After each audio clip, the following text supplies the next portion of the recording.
Anyway, Titans and Saints.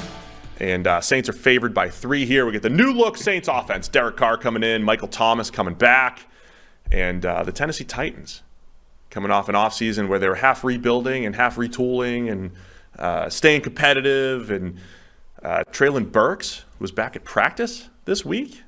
Kind of a key player here, year 2 wide receiver to pair with DeAndre Hopkins. Ryan Tannehill still there, Derrick Henry back and healthy. What are you looking for in this one?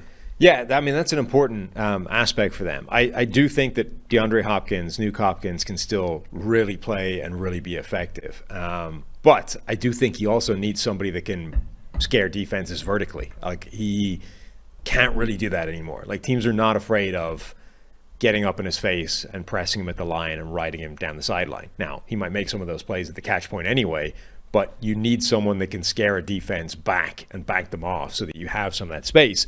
Underneath, it's not going to be Hopkins. It might be Treylon Burks. So that is a big development for them. You know, we know the narrative on Tennessee is going to stay the same. They overachieve relative to their roster. The Saints, though, I mean, Michael Thomas is coming back again for the 15th time in a row. And look, it may only last a couple of weeks, you know, before he breaks something else and he's done forever.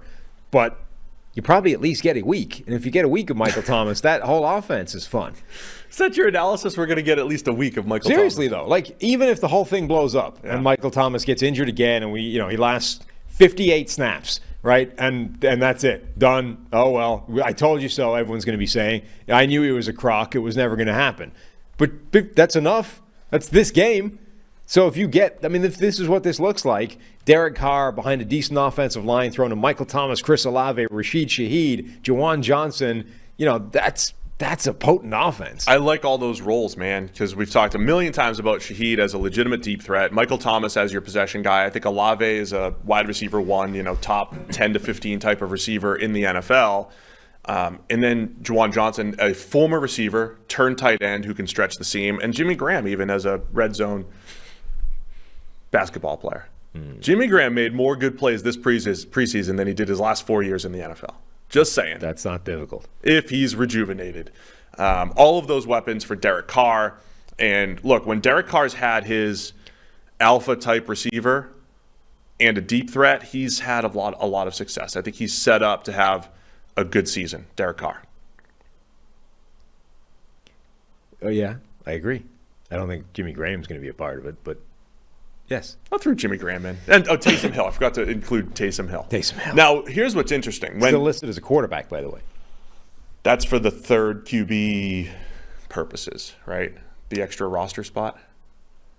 If you call him a quarterback, he could be your third quarterback. You steal a roster spot, I believe. I don't think you steal one. So they put out the kind of redone rules of that thing. It doesn't seem to actually do anything other than... It looks nothing. It looks like, nothing's changed except you just have to carry that guy on a roster now in order to use him. But you can't use him if it gets there. I will say this. The Taysom Hill package in the red zone, I was not a huge fan of it when Drew Brees was the quarterback because I thought, hey, Drew Brees is still your best red zone weapon because he can throw and run play action and everything.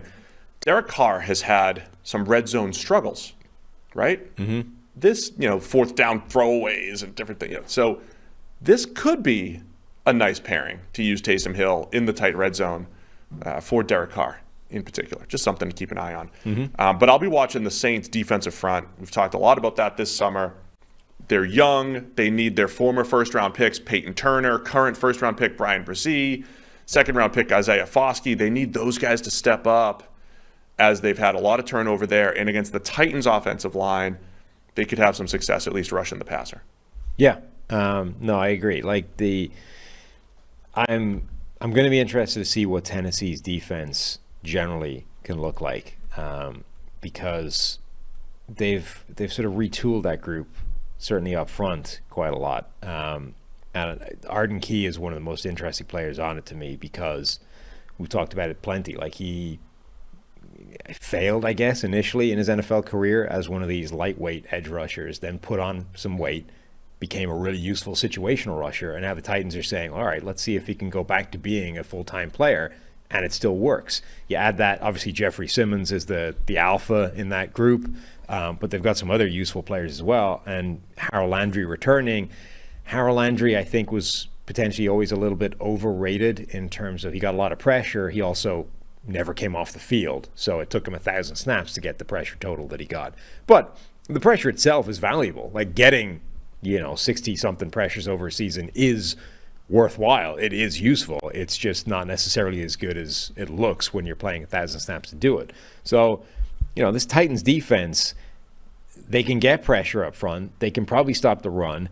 The back end, adding guys like Sean Murphy-Bunting, Roger McCreary, I think could be a really useful player for them. He's sort of typifies that feistiness at corner, and it was always that way even in college. So the defense, I think, is primed to do what it usually does, which is sort of overachieve with the coaching staff that they have. I'm trying not to overreact to the Titans' collapse at the end of last season. I don't want to overreact to it. The big thing is their offensive line, though. But yeah, go ahead. The big thing is their offensive line. Like, that defense will probably overachieve, relative to the talent level. We expect that. Ryan Tannehill is still a good player. Derrick Henry is still a good player. Now he's got Tajee Spears behind him. Traylon Burks, DeAndre Hopkins. Like, they've got receivers that can play. None of it matters if that offensive line is still the worst unit in the NFL, which it was a year ago. They've massively overhauled it. Andre Dillard comes in. Peter Skoronski in the draft comes in. Like, it's going to be a sequence of new starters, but most of those new starters are wildly unproven. Like, we think Peter Skoronski is maybe the best offensive lineman in the entire draft, but he's now starting at guard in the NFL. It's a different thing, right? Peter Skoronski could easily suck year one. We don't know. He could be good, but it's absolutely within his range of outcomes to not be good. Andre Dillard never worked at left tackle in the NFL. Now, he didn't get that much opportunity, and he quite quickly lost his job to Jordan Mailata, which, itself is a fairly significant red flag. Like, first rounder loses out to a 7th-round rugby player that had never really played the game before. That's not great. But Mailata's really good, so we know that. He is, yeah, but at some point, like, that's not a change that gets made just because the guy ends up being really good. Like, you need the first guy. The first round pick is given every opportunity to not have that happen. So for it to happen means, in addition to Mailata being really good, Dillard must have been terrible.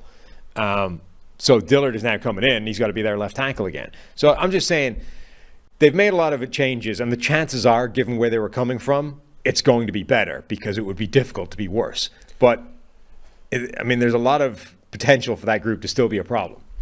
All right, so as far as picking the game, Saints are favored by 3. All that said about the Titans' O-line, I kind of like them in this game. I like the Saints, but I like the Titans here in Week 1 as 3-point underdogs. I am buying into New Orleans for at least a week. For at least a week. At least until Michael Thomas goes down again.